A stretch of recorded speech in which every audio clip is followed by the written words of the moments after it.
এই গাইড আমরা আবারও চলে এলাম বাপি টেলার্সে। তোমরা আমাকে জিজ্ঞাসা করেছো পান গলা কীভাবে তুলতে হয়। দেখতে পাচ্ছ এটা একটা পান গলা। আমি এক্সট্রা কাপড় দিয়ে এরকম পটি দিয়ে নিয়েছি, দিয়ে এই কোণটা একটুখানি কেটে দেবো, এই কোণটা একটু কেটে দেবো, দিয়ে চাপ সেলাই দেবো। এটা পটি দিয়ে তুলে নিয়েছি। এবার দেখো এরকম টান টান করে চাপ সেলাই দেবো।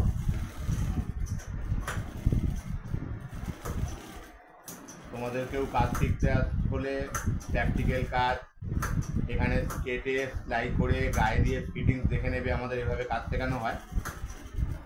বাপি টেলার্সে যোগাযোগ করো, আমার অন্যান্য ইয়েতে ফোন নাম্বার দেওয়া আছে ভিডিওতে, আমি এটাতেও ফোন নাম্বার দিয়ে দেবো।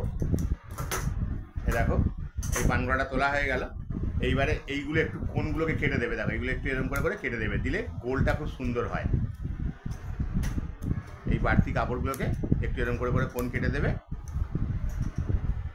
এটা একটা পান গলা 36-ছাতি প্লাস কাপ বসানো ব্লাউজ, প্যাড বসানো যে ব্লাউজগুলো হয়। এইবারে এটাকে আমরা মুড়ে দেবো, এরকম করে মুড়ে দিচ্ছি।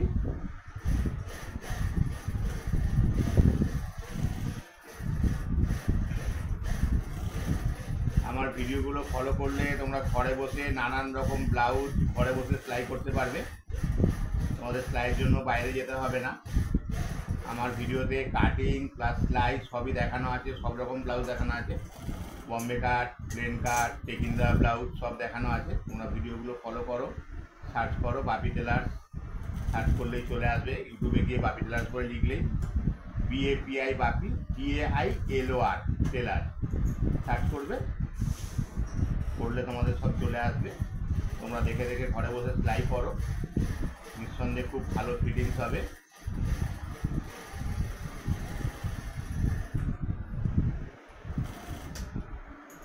আমরা কিন্তু লাইলিন দিয়ে উল্টাই না।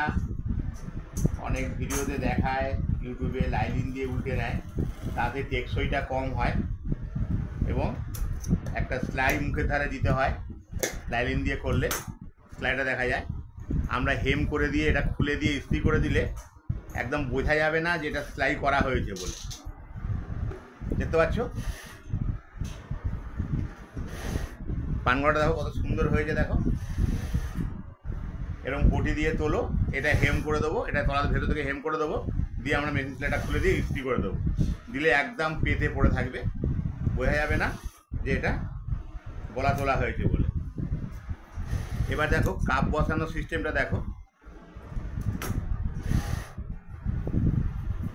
এটা একটা 36-ছাতির ব্লাউজ, উপর থেকে 9.5 থাকবে। আমি সেলাই কাপড় নিয়ে 10-এ দাগ দিলাম। এই 10 এখানে সেলাই কাপড় নিয়ে এই 10-এ দাগ দিলাম। আর এই টেকিনগুলো 5 ইঞ্চি করে উঠবে, এই 5 ইঞ্চি করে উঠবে। এই আমি একটা ন্যাকচা কেটে নিয়েছি, আমি উল্টো দিকেও দেখিয়ে দিচ্ছি। দেখো ওপর থেকে 10 ইঞ্চি একটা দাগ দেবে, এখান থেকে 10 ইঞ্চিতে একটা দাগ দেবে। আর মিডিলটা, এইটা হচ্ছে ব্লাউজের মিডিল, মানে মধ্যিখান। এই জায়গাটা হচ্ছে মধ্যিখান। এখান থেকে 1.5 ইঞ্চি দূরে তোমরা মাথায় রাখবে, বা 1.5 ইঞ্চি, 1 ইঞ্চি 200 দূরে, এখান থেকে 1 ইঞ্চি 200 দূরে। ঠিক আছে, বাটিটার শেষ অংশটা বসবে, ভালো করে দেখে নাও। এই আমরা টেকিনে দাগ দিয়েছি। টেকিনটা মনে রাখবে উল্টো দিকে দিতে হবে। টেকিনের ধরাটা হবে 1 ইঞ্চি আর লম্বাটা উঠবে 5 ইঞ্চি। বারবার করে বলছি, লম্বাটা উঠবে 5 ইঞ্চি আর ধরা হবে 1 ইঞ্চি।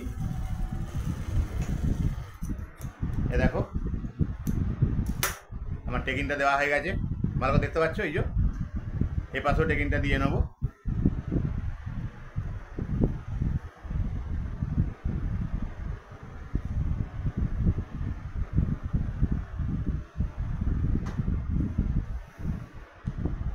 এক ইঞ্চি করে ধরবে আর 5 ইঞ্চি লম্বায় উঠবে। তোমরা এইভাবে টেকিন দাও, দিয়ে কীভাবে কাপ বসাতে হবে আমি দেখিয়ে দিচ্ছি, সেভাবে তোমরা ঘরে বসে করো। অবশ্যই খুব ভালো ফিটিংস হবে এবং কাপ সরে যাবে না, ঠিক বেস্টের মিডিলে কাপটা থাকবে। এই টেকিন দেওয়া হয়ে গেল আমার। এবার আমি আসল কাপড়টাও টেকিং দিয়ে নেবো, একই পদ্ধতি 1 ইঞ্চি আর 5 ইঞ্চি। কেমন? এপাশ থেকে ধরবে 1 ইঞ্চি, এই 1 ইঞ্চি ধরেছি আমি, আর লম্বায় উঠবো 5 ইঞ্চি।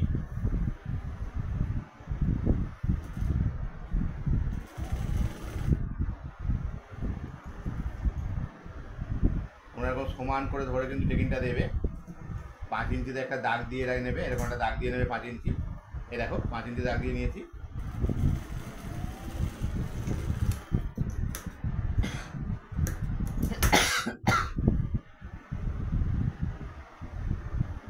এইভাবে নিচেরটা কিন্তু সমান করে রাখবে, টেরা বেঁকা যেন না হয়, মাথায় রাখবে। নিচেরটা একদম সমান করে ধরবে, এদিকে 1 ইঞ্চি আর লম্বায় উঠবে 5 ইঞ্চি।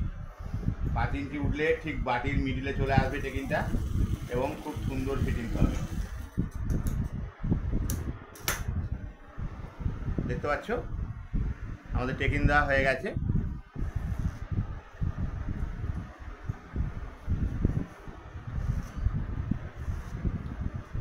এই আসল বারের টেকিং, এটা হচ্ছে লাইলিনের টেকিং।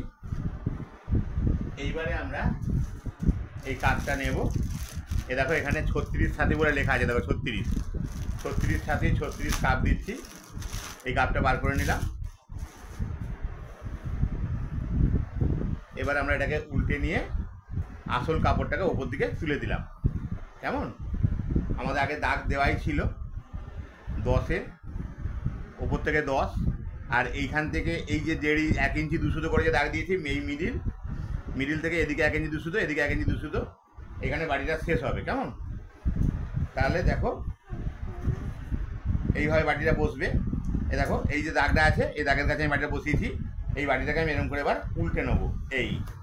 এই দিয়ে এই দাগের কাছে আমি যে দাগটা দিয়েছিলাম সেইখানে বাটিটাকে বসিয়ে দিচ্ছি, দিয়ে একটু মেশিনে সেলাই করে দেবো।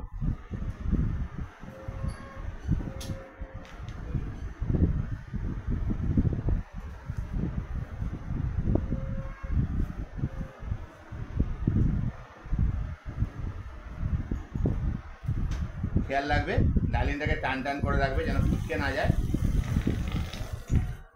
এই আমরা আটকে নিলাম সেলাই দিয়ে। দেওয়ার পর ব্যাটাকে সোজা করে দেবো। এই আমার কাপ বসানো হয়ে গেল।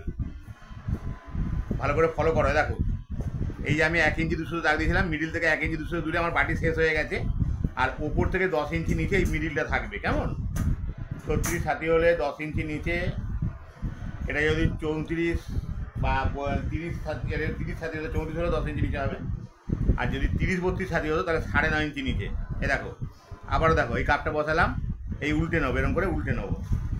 এই উল্টে নিলাম, আমি যে দাগটা দিয়েছিলাম সেই দাগে ধরলাম, ধরে এটা মেশিনের ভেতরে ঢোকাবো দুটোকে একসঙ্গে, লাইনিংটাকে আর কাপটাকে দিয়ে এই কাপটা একটু টেকে নেবো। এই টেকে দিলাম, দিলে কী হলো বাটিটা সরবে না, কোনো দিন বাটিটা সরবে না, যতই ধোয়াধুয়ি করো কাচাকুচি করো বাটিটা সরবে না।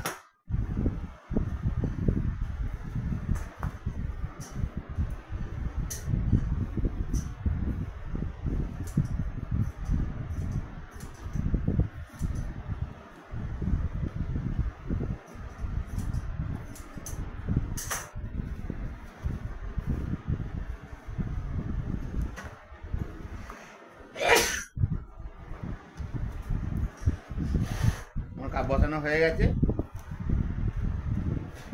এইবারে পাটটাকে এর উপরে ফেলে দেবো। দেখতে পাচ্ছ? এই দেখো টেকিংটা দেখো একদম মিডিলে পড়েছে, এই টেকিংটা দেখো মিডিলে পড়েছে। এই দেখো, আর দেখো দেখতে পাচ্ছ কত সুন্দর বসেছে। তোমরা এইভাবে বসাও। এবারে নিচে কোমরপটি দিয়ে দেবে, দিয়ে কাঁধ জুড়ে সাইড জুড়ে দেবে, দিলে হয়ে গেল।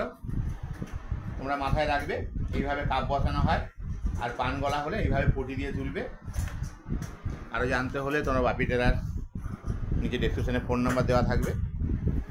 এ দেখো দেখতে পাচ্ছ এই যে কাপ বসিয়েছি, এ দেখো কত সুন্দর, দেখো একদম মিডিলে পড়েছে, আর এখানে দেখো টেকিংটা দেখো মিডিলে পড়েছে। কেমন? এইভাবে পান গলা তুলবে।